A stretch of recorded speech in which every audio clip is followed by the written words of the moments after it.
Hello, hi friend, कशा आहात तुम्ही? आय होप सगळे ठीकच असताल. तर माझ्या कुकिंग चॅनलमध्ये तुमचं मनापासून स्वागत करते. आणि ही जी रेसिपी आहे ना फ्रेंड्स, ती स्किप न करता असाच पुढे कंटिन्यू पाहत राहा. तर मी तुमच्यासाठी रोज नवीन काही ना काही अशी छान-छान आणि न्यू रेसिपी घेऊन येत आहे. तर प्लीज माझ्या चॅनलला सबस्क्राईब करा आणि जेवढं होईल तेवढं शेअर पण करा आणि लाईक पण करायला अजिबात विसरू नका. आपली रेसिपी स्टार्ट करूयात. इथं तुम्ही पाहत असाल, की इथं मी घेतलेला आहे फणस आणि फणस जे आहे ना, तर पूर्णपैकी कट केलेला मी दाखवलेला नाही. कारण असा विषय झाला, आमच्या शेजारच्या बसायला आल्या होत्या. बोलता-बोलता माझ्या लक्षातच नाही राहिलं, की हा मला व्हिडिओ बनवायचा होता. आणि मी त्यांच्यासोबत बोलता-बोलता ते फणस जे आहे ना, तर मी कट करून घेतला. नंतर लक्षात आलं, नंतर ते फणस जे आहे ना, त्याची जी बाकीचे काय राहिले ते सोलायचे तसेच साईडला ठेवून दिल्याच्या नंतर आता हे तुमच्या समोर मी काय केले, जे बिया वगैरे काढायच्या राहिल्या होत्या ना, तर ते साईडला काढून घेतलेले आहे आणि अशा अशा प्रकारे म्हणजे मोठे-मोठे पीस ठेवलेले आहे फणसाचे. आणि हे जर तुम्हाला जर फणसाचे बी हवे असतील ना, तर तुम्ही काय करा, त्याचे पण तुम्ही कट करून तुकडे वगैरे कट करून घ्या आणि नसेल लागेल तर तुम्ही साईडला ठेवलं तर एखादा म्हणजे जमिनीत त्याला लावून टाका. म्हणजे आपल्याला पुढच्या वर्षी पण त्याच्या पुढच्या 2-3 वर्षांनी का होईना आपल्याला फणस खायला भेटेल. तसंच मी करणार आहे. जी फणसाची बी आहे ना, जमिनीत गाडणार आहे. तर पाहूया येते का नाही. त्यानंतरचा विषय आला.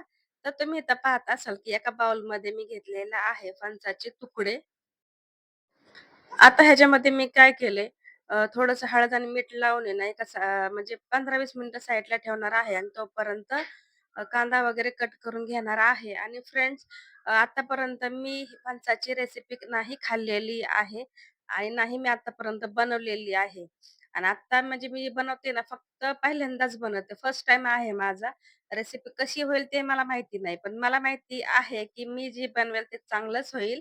आणि त्याच्यासाठी मी काय केले, मी बसले होते म्हणजे हा पूर्ण 1 दिवस हा घालवलेला आहे, की मी रेसिपी कशी बनवू?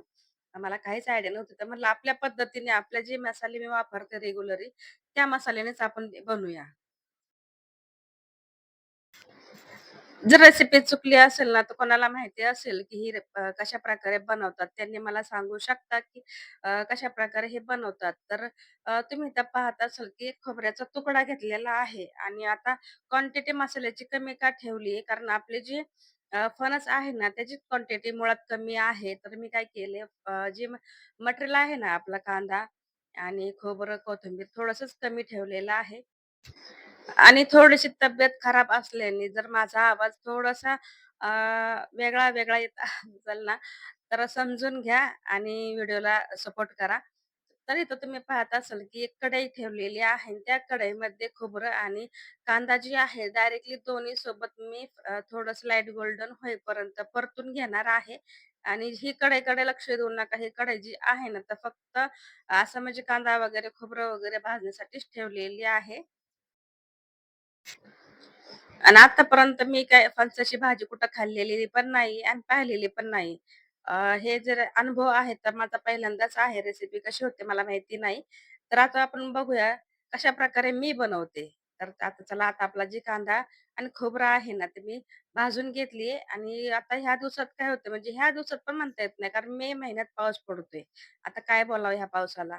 तर तुम्ही आता पाहता असाल, की कोथिंबीरमध्ये आता काय होतं, की पाऊस पडल्याच्या नंतर मातीचं प्रमाण भाजीपाल्यामध्ये खूप वाढतं. तर शक्यतो तुम्ही धुवूनच घेत जा. मी तर प्रत्येक वेळेस धुवूनच घेते. तर कोथिंबीर धुतल्याच्या नंतर मी जर मसाला, म्हणजे मसाल्यामध्ये खास म्हणजे आहे. मी जे मसाला वाटलाय ना, तो मसाला ना जाडसर ठेवलाय. कारण काय करायचं, मला ना मसाला जाडसर हवा होता. कारण हे शेंगदाण्याचा कूट वगैरे मी काहीच टाकणार नाही. खोबरं वगैरे किसून अजिबात काय टाकणार नाहीये. जे मसाला हवा ना, तर ह्या मसाल्यावरतीच सगळी माझी काय रेसिपी आहे बरं का. आता इथे मी ठेवलेली आहे.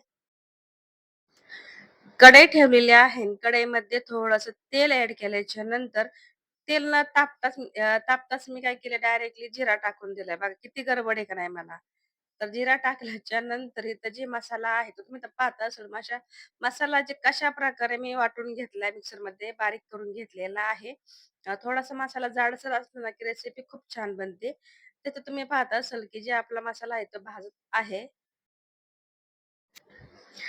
तर हा जो मसाला आहे ना, आधी आपण काय करूया, 5 ते 6 मिनिटं त्याला असं कमी गॅसवरती ना असंच परतून घेऊया.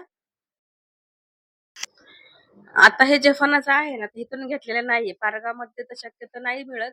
हे जे फणस आहे ना, तर मी रोहा अलिबागवरूनच येताना घेऊन आलेली आहे. आल्याच्या नंतर कट केलेला आहे. पण ते लक्षात नाही राहिल्यामुळं थोडासा गडबड झाली. तर चला असू द्या. तर इथं तुम्ही पाहत असाल, की मसाला परतलेला आहे. 5 ते 6 मिनिटं झालेली आहे. इथं मी घेतलेला आहे फक्त अर्धा-अर्धा चमचे मसाले घेतलेले आहे.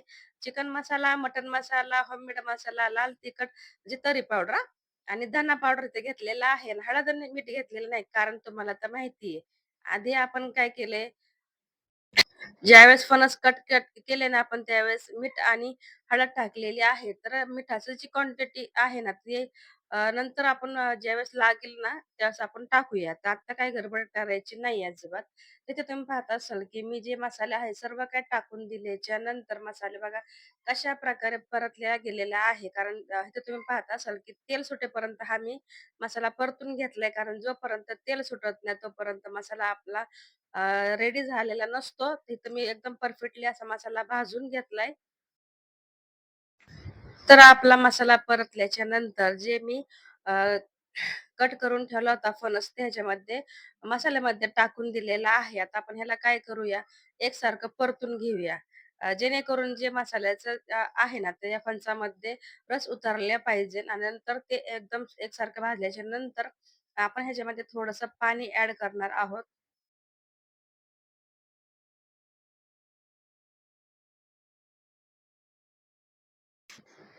तर हळद आणि मीठ लावून ठेवल्याच्या नंतर तुम्ही तर पाहत असाल की कशाप्रकारे आपले जे फणस आहे, तर फणस वाटतच नाही, की हे वेगळीच काय रेसिपी आहे अशी वाटते.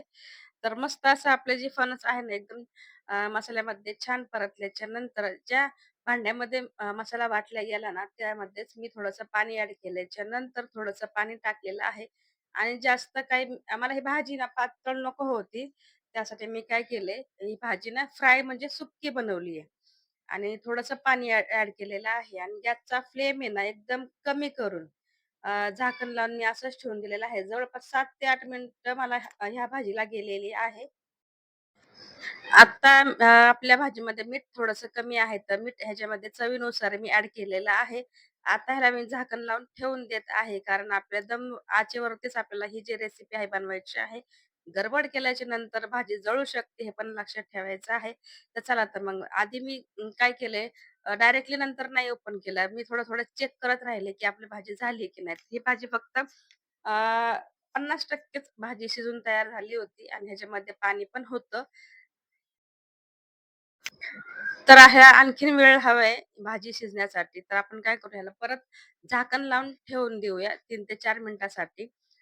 तुम्हाला एक सांगू का, ही जी भाजी मी फर्स्ट टाईम बनवली, तर आत्तापर्यंत मी चिकन फ्रायची म्हणजे लव्हरच आहे. मला चिकन खूप आवडतं. तर आता इथून पुढे मला वाटत नाही, की मी चिकन लव्हर असेन म्हणून. कारण फणसाची जी भाजी बनवली ना, इतकी छान झालती तर काय सांगूच शकत नाही.